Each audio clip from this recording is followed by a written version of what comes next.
তুমি আমাকে বোরকা কিনে দাও, আমি পর্দা করব। আমি আর কোনো সময় বেপর্দাভাবে চলিব না। হ্যাঁ, ঠিক আছে, আমি তোমাকে পর্দা করার জন্য বোরকা কিনে দিচ্ছি। তুমি যদি ভালো হয়ে যাও তুই তো ভালোই, আমার জন্য ভালো, সবার জন্য ভালো।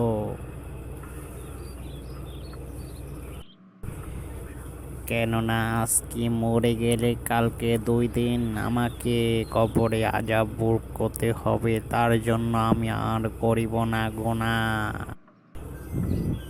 আল্লাহ তোমাকে ভালো পথ দেখাক এবং কি স্বামীর সেবা করার জন্য, ভালো কিছু বোঝার জন্য আল্লাহ তৌফিক দেখ। আমি দোয়া করি, আমার দোয়া তোমার সাথে আছে ইনশাল্লাহ। হ্যাঁ, আমার ভুল আমি বুঝতে পেরেছি, এখন আমি ভালো হয়ে যাব। আমি অনেক দিন ধরে তোমাকে বলছিলাম নামাজ পড়ো, রোজা রাখো, আজকালে পূরণ হইল আমার কথাগুলা, তার বাস্তব হয়ে গেল। তাইলে তুমি আমার কথা শুনতে পারলো, আমি দোয়া করি তুমি ভালো হয়ে যাও। হ্যাঁ, ইনশাল্লাহ ইনশাল্লাহ আমি ভালো হয়ে যাব। হ্যাঁ, আমি দোয়া করি আমাদের এই নবী সাল্লাল্লাহু আলাইহি ওয়াসাল্লাম যিনি বলেছেন যে নারীরা পর্দা করো এবং কি স্বামীর সেবা করো, সব কিছু করো।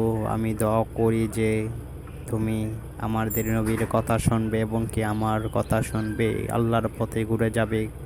কারণ আজকে মরে যদি যাও, কালকে 2 দিন তুমি নামাজ পড়ো বিবি আমার, আমি তো তোমার জন্যই কষ্ট করি। কেননা দুটো ডাল ভাত খেয়ের জন্যই তো কষ্ট করি, বোঝো না কেন?